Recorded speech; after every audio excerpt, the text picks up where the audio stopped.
Hello, Assalamu alaikum, good morning, good afternoon, good evening, wherever you may be. Welcome to another episode of On the Go.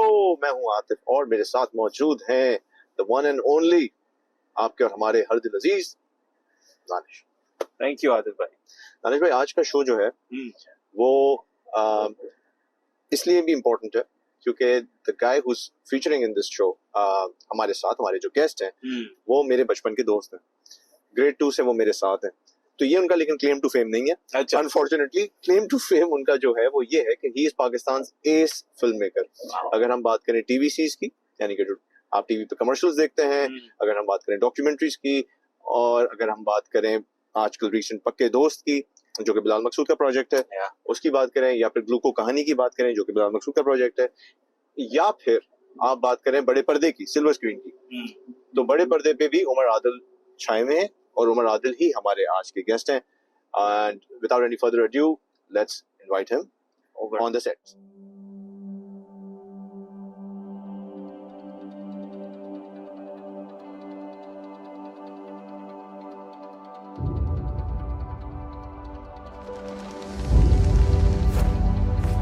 Mom, मेरी lucky shirt कहीं नहीं मिल रही. खाना बनाना आता है? क्या अमेजिंग कुक हूं मैं.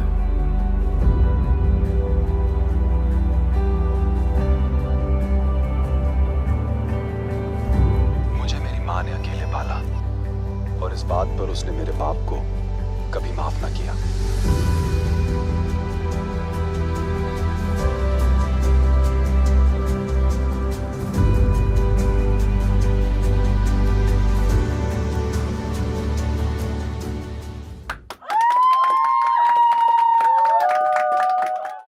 उमर आदिल, बहुत शुक्रिया for being on the go. बहुत अरसे से आपको रोपन करने की कोशिश की जा रही थी.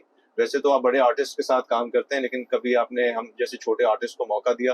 बड़ी डींगे मारते हो तुम. एक दफा तुमने मुझसे कहा था कि मैं तुम्हारे लिए एक फिल्म बनाऊंगा जिसमें तुम्हें एक्शन हीरो का रोल मिलेगा, और तुमने कहा था कि दानिश के लिए एक रोमांटिक फिल्म होगी जिसमें वो सिलसिला टाइप की, जिसमें वो नेदरलैंड में शूट होगी खेतों में, और रेखा जैसी खूबसूरत लड़की के साथ दानिश स्वेटर पहन के परफॉर्म करेगा गाने पे. वो तो हुआ नहीं. फिर तुमने मुझसे कहा कि काउच पे बैठ जाओ जाके, तो एक कास्टिंग मतलब कास्टिंग होगी उसकी बेसिस के ऊपर. तो वो मैं काउच पे बैठा हुआ हूँ, लेकिन अभी तक मुझे रोल नहीं मिला. ये सब कब होगा यार?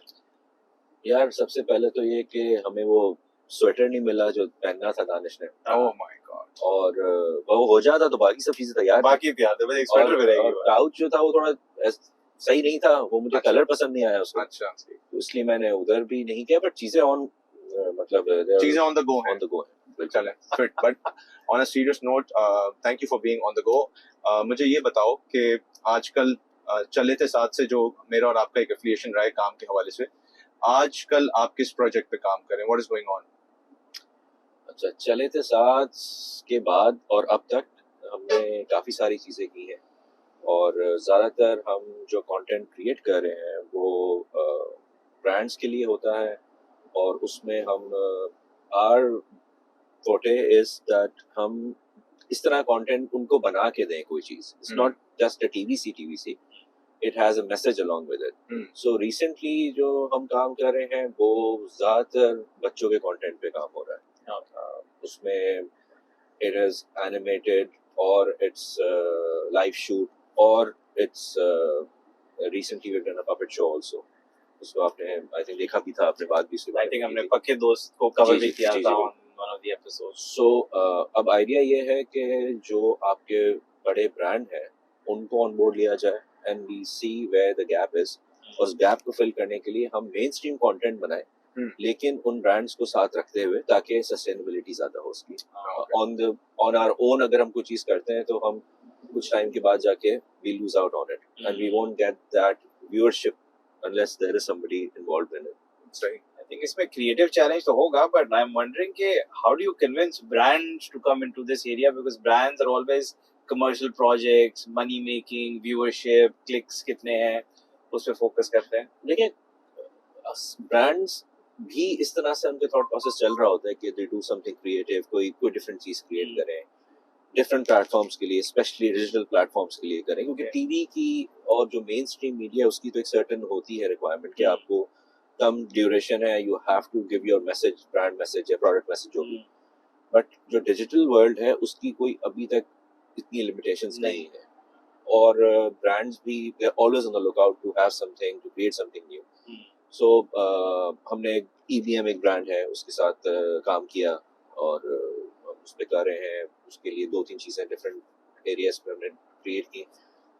हमारी जो the way when we create something, so उसको हम 360 देख रहे होते हैं कि if we create a world, let's say an animated world, then we take it next stage में हमने उसकी बुक बना दी. So बच्चों के लिए अगर है कि क्योंकि when you're dealing with kids, so they would want content repeatedly, उनको चीज चाहिए, हर वक्त चाहिए. तो आप एक जगह आके रुक नहीं सकते. इवन पक्के दोस्त के लिए when Bilal and myself were thinking, तो हमारा यही था कि हमने एक दफा सीजन अपना आउट कर दिया, so we have to work on the next season, otherwise जो एफर्ट थी वो सारी हमारी रह जाएगी. वो मोमेंटम चाहिए, and then you want to, because otherwise you lose out on whatever you were building, so the momentum has to be there. तो ये अगर मैं समझना चाहूँ पक्के दोस्त, because it's your बहुत recent काम है, this was Bilal's initiative. How did you come on board? And why Umer Adil was selected for this project? और फिर EBM का इसमें क्या इंटरेस्ट था, या EBM ने आप लोगों को अप्रोच किया कि हमें बच्चों के लिए कोई कंटेंट करना है? How did it start? देखिए पक्के दोस्त तो फर्स्ट ऑफ ऑल अभी किसी के साथ एसोसिएटेड नहीं है. अच्छा. 2 साल पहले बिलाल ने डिस्कस किया कि वो ये करना चाह रहे हैं, और वो काफी सालों से इस पे काम कर रहे थे. Okay. He had been working on it, and he somehow thought that I would have the potential to carry out, to direct and to produce a puppet show for him. Or because he wanted to start with a completely new team, as in जो हमने team build करी, सबसे ज्यादा time हमें उसमें लगा कि हमने टीम को इकट्ठा किस तरह से करना है, उनकी प्रैक्टिस सेशंस कैसे करने हैं, उनकी आवाजों के साथ पपेट को मर्ज किस तरह से करना है. And the way Bilal works, और जो ऑब्वियसली कोक स्टूडियो एंड इतना साल के एक्सपीरियंस, ही वांटेड कि बिल्कुल हम उसे as close to real as possible करें. So while the show was being shot, the actors were performing live, and the actors who were there were the actual voices of the puppets also, and they were singing for it as well, ताकि वो एक uniform look रहे उसकी.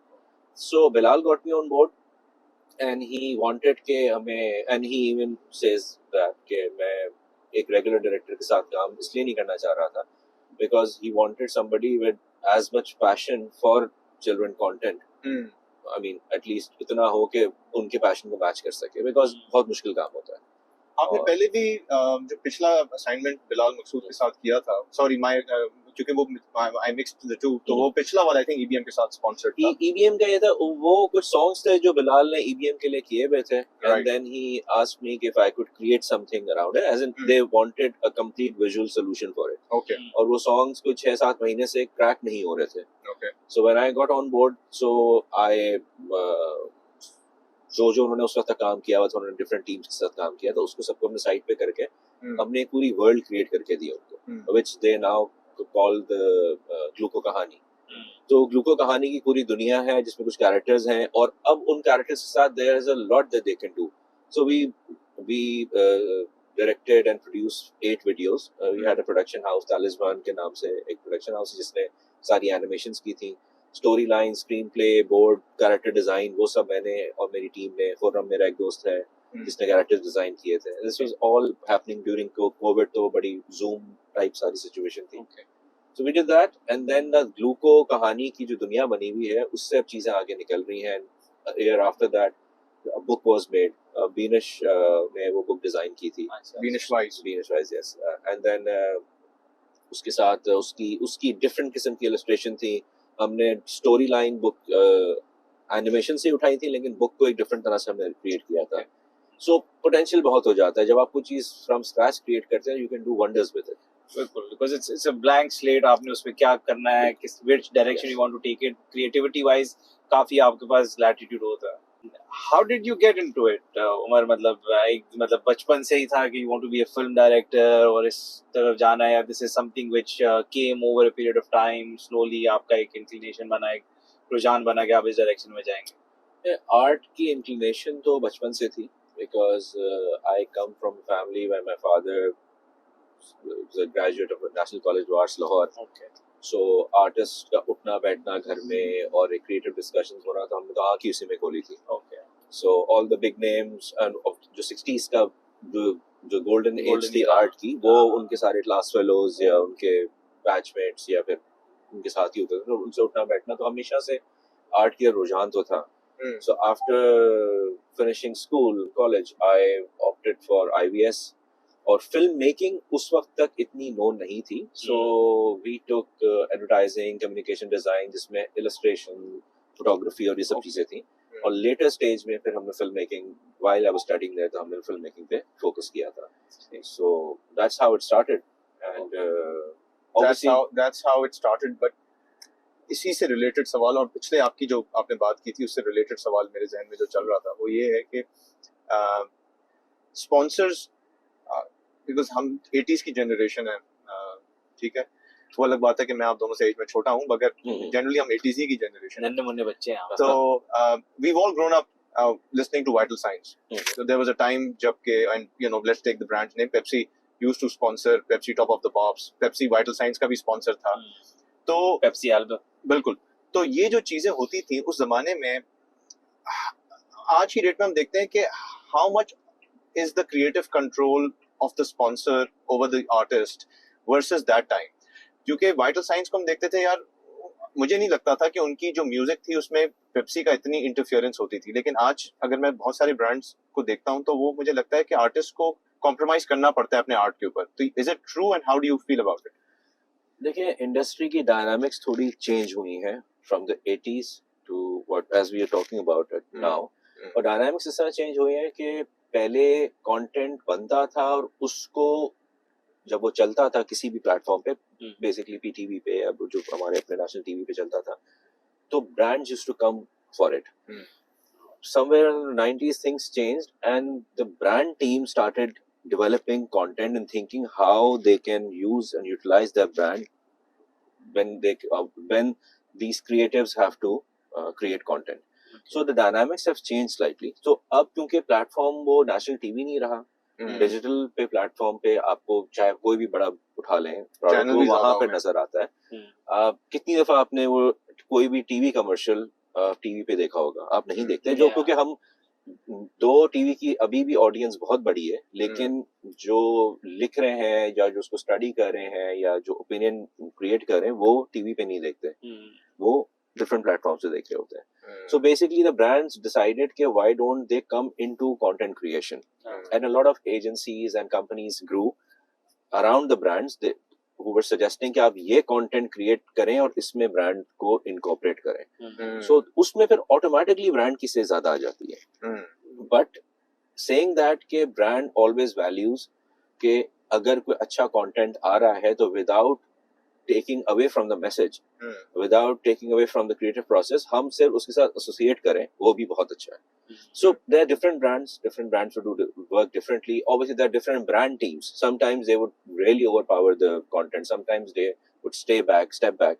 I did a project for and that was a TVC for Habib University. Okay. So Habib University के साथ उन्होंने कहा कि हमें कुछ करना है for a certain campaign that we want to produce, and then they said कि this is it, now we leave it up to you. Because हमने अपना आपको brief दे दी, अब काम आपका है. So that was their stance throughout.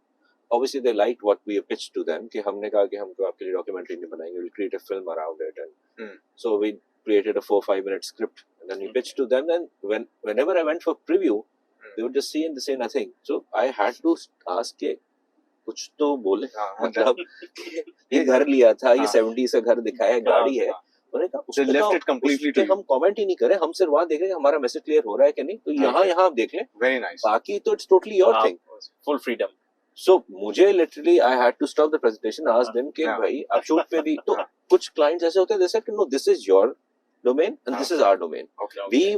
We are figuring out, while you are showing it, we are figuring out how to market this film, and we'll make another film on it just to market it. So वो वहाँ थे, और मैं तो इस तरह की भी brands, इस तरह की भी organizations, companies होती हैं. I work with a lot with the development sector. तो उनका message different तरह से दिया जाता है. Obviously they leave things up to you, but there are certain brands who would want के कहीं पे और ब्रांड्स का भी इसमें आने की रीजन ये होती है कि they want to make sure कि कहीं पे कोई ऐसा मैसेज न जाए जो उनकी ब्रांड गाइडलाइंस को क्वेश्चन कर रहा हो या किसी प्रोडक्ट को क्वेश्चन कर रहा हो. A lot of people approached us for Pakkay Dost, but a lot of things there were like ये वर्ड आप चेंज कर दें, यहाँ से आप ये हटा दें, ये हमारे उसके बिल्कुल खिलाफ है, ये हमारे तो but बिलाल डिसाइडेड कि हम उसको नहीं चेंज करेंगे क्योंकि पहला सीजन हम एज इट इज जाने देंगे. So he held creative control over the content completely, which is fair. I think होना भी ऐसा चाहिए. early stages. तभी तो मैं और आतिफ ऑन द गो के लिए बड़ा स्पॉन्सर नहीं ले रहे इस वक्त. हाँ नहीं, I can understand. तो we want to make sure बात तो चल रही है हमारी यहाँ. बाकी बातों में and every artist has their inspiration. ठीक है. So in filmmaking, what are your inspirational factors? It could be anything like music, movies, art, photography. Which are your inspiring sources? Like जिन लोगों को देख के या कुछ material को देख के which you get inspired and you try and see कि how can I incorporate on the go के अलावा. On the go के अलावा हमने बात ही खत्म कर दी. देखिए over the years I can't really pinpoint कि किसका, क्योंकि कुछ आपको चीजें पसंद होती हैं लेकिन वो देखने की हद तक होती हैं. Then when you're working, then you see कि आप अपने काम में क्या reflect कर सकते हैं, because again filmmaking is not entirely fine arts. You have to work for somebody, for a cause, with a message. So somewhere as a communication designer I know कि I'm trained to work on a brief. मैं अपने लिए जो चीजें करता हूँ वो अलग होती हैं. So initially Richard Linklater एक डायरेक्टर है जिन्होंने I think Waking Life अगर आपने देखी हो, रोटोस्कोपी पे करके, और उनकी Before Sunrise Before सीरीज है बहुत. So दोनों बहुत मुख्तलिफ थी, एक एनिमेटेड और एक जो है वो completely live shoot but in a very different way. So what I saw in his work कि स्टोरी में इतना ज्यादा वो चला गया था और कैरेक्टर्स को इतना रियल कर दिया था कि you could see कि you're not watching something, a film. अब अगर आप नियर अपने साउथ एशियन उसमें देखते हैं आप, तो श्याम बेनेगल एक डायरेक्टर हैं जो गुजरे हैं, जिन्होंने 70s 80s में बहुत अच्छा काम किया था. सो उनकी एक स्टोरी एक बहुत अच्छी फिल्म है जुनून के नाम से, लेट 70s की, इट्स एन आर्ट फिल्म. और उसमें भी उन्होंने, जो मैं आज अपने काम में देखता हूँ कि कहीं को शेड्स इंस्पिरेशन के रह गए, तो श्याम बेनेगल की फिल्म में उन्होंने क्रॉस कल्चरल रिलेशनशिप दिखाई थी जिसमें वो दोनों the protagonist couldn't talk to each other because एक उसे और अंग्रेजी में बात कर रहे थे और एक को उर्दू आती थी खाली. And that is how the film continued throughout, and it was during the time of war and partition. So that stayed, and in 2016 when I initiated a film, so that was between two people who couldn't understand each other. So but while during the filming I realized that maybe that inspiration somewhat stayed in my mind from the 80s. So इस तरह की चीजें आपकी दिमाग में रहती हैं, चलती रहती हैं. Lot of other works जैसे Shawshank Redemption एक फिल्म है, very simple plot है, लेकिन it is all about the performance. There are no big names at that time. There were no big names. So a lot of things can inspire. Animation, kids content, anything to do with character building, or they have always inspired me. So even in my work now, I've always diverted towards developing, creating content for children. मेरा अपना thesis भी इसी पे था, doing animated stuff, stop motion, at Indus Valley. At Indus Valley, yes. ठीक है. अच्छा उमर, मुझे ये बताएं कि जो पाकिस्तान की फिल्म इंडस्ट्री है, obviously it went through a stage of recovery. I would call it recovery because we almost lost film industry तकरीबन done and dusted थी.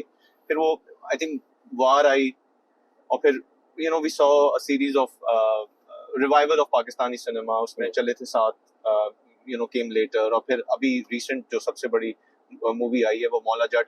ठीक है. तो इस पीरियड में तकरीबन 10 साल 12 साल के पीरियड में what changes have you seen? Have we progressed? या आपको लग रहा है कि वो वहीं की वहीं खड़ी है 10-12 साल पहले जहाँ खड़ी थी, हम उस तरह से प्रोग्रेस नहीं कर पाए, और अगर नहीं कर पाए तो उसकी क्या वजह? देखें, मेरा अपना ख्याल ये है कि जो आपकी फिल्म इंडस्ट्री होती है, it is a reflection of the era you going through.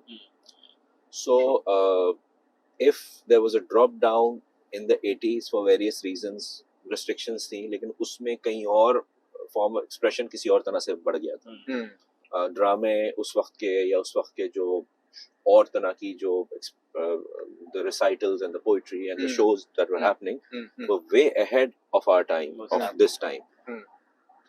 When the industry revived, as they call it, कि 2012-13 में revival शुरू हुआ और सब, तो उसमें एक हमारे लिए ड्रॉबैक ये है कि now the world is our competition, because जो अभी आपके साउथ एशिया में मैं within hours of a release film I can get it, I can download it, torrent, मुझे तो मेरे पास access है.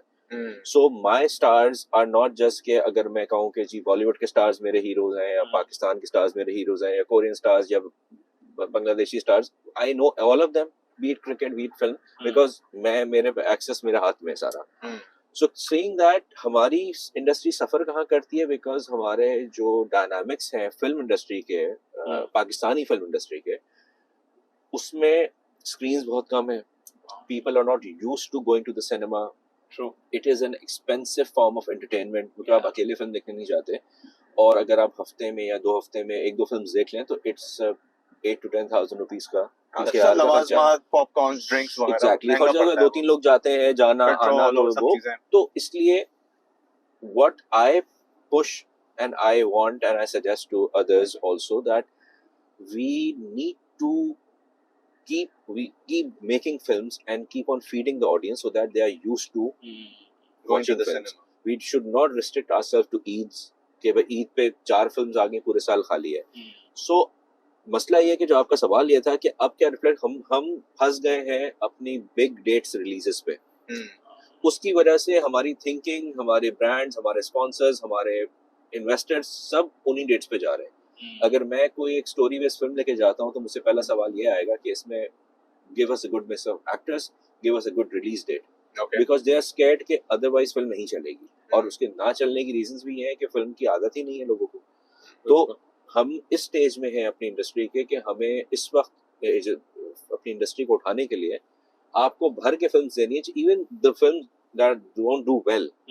तो हमें कहते हैं यार उतनी बेकार थी. मैंने कहा यार उसको 50 लोगों ने देखा, जाके 50 लोगों ने एफर्ट की, सिनेमा में पॉपकॉर्न चला, एसी चला, लोग आए गए, इकोनॉमी मूव की, और वो एक साइकिल चलना शुरू हो गई है. हैबिट बनना शुरू है कि जो चले हम let's go to the movies, cinema में जाते हैं, देखते हैं. हैबिट के जैसे एक होता था कि आप जैसे बहुत सारे शहरों में पाकिस्तान के हालात की वजह से, सिक्योरिटी की वजह से लोगों ने निकलना छोड़ दिया था. So you need to give that, I mean nothing else that you should see a poster से एक अच्छी फिल्म लगी हुई है.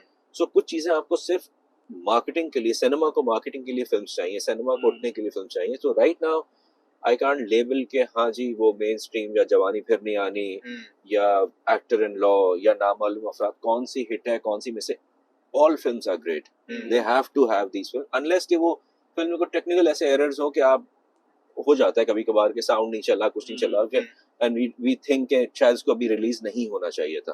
But those are these one of cases. Otherwise जिस बोट में मौला जट बैठी है, उसी बोट में केक है, उसी बोट में मोटरसाइकिल गर्ल है, उसी में चले तो साथ है. डूबेंगे सारे साथ डूबेंगे, चलेंगे तो सारे साथ चलेंगे. So even something like Maula Jat would need all these Chalay Thay Saath and all these films to, so that people know कि कोई आने वाली चीज है. वरना अकेली Maula Jat अगर दोबारा आई और सिनेमा में जान ही नहीं रही तो उसको भी सपोर्ट नहीं कर सकेगा वो, क्योंकि सिनेमा को भी तो कुछ चाहिए ना पूरे साल खाने के लिए. So all these things are interlinked. So I feel a lot of content is being produced between all the cities, mainly Lahore and Karachi and Islamabad. लोग मेहनत कर रहे हैं और फिल्म बनाना itself एक बहुत बड़ी जंग है. राइट, क्योंकि आपको बना के रख के उसको सिर्फ चलाना, क्योंकि इतने हार्डशिप्स होते हैं. As Pakistani filmmakers, all our teams have been trained on TV commercial, so they know how to work on bigger budgets and smaller durations. So हम T20 प्लेयर से टेस्ट मैच खिलाते हैं तो वो पहले दूसरे दिन में उनकी हालत हो जाती है खराब. सही बात है. और हम सब की और आदत नहीं होती कि फिल्म की तो सिनेरियो कुछ और होता है. 4-4 महीने 5-5 महीने आपने काम करना है, 1-1 साल के लिए आपने उस पे होमवर्क करना है. तो हम लोग सब ट्रेन टीवीसी पे हैं, तो उस वजह से Midway somewhere in the middle people lose out.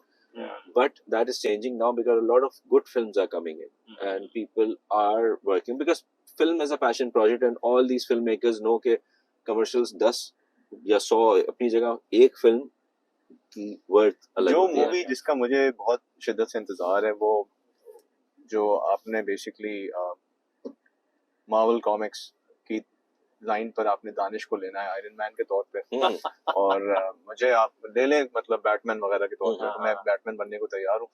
But thank you, Umar, for being on the show. Thank you so much. You know, it was a lot of fun to have you, and we've been planning this for some time. Time आपको मिलता नहीं है, लेकिन आपने अपने कीमती Rolex वाली घड़ी में देखकर आपने कीमती वक्त निकाला हमारे लिए. Oh my God. तो अगर आपको आज का शो पसंद आया, आप अगर उमर आदिल के काम के फैन हैं तो चैनल को सब्सक्राइब करें, वीडियो को लाइक करें. अगर आपको बहुत ज्यादा अच्छा लगा आज का शो तो कमेंट भी कर दें. Until next time, दानिश को और मुझे इजाजत दीजिए. On the go. On the go.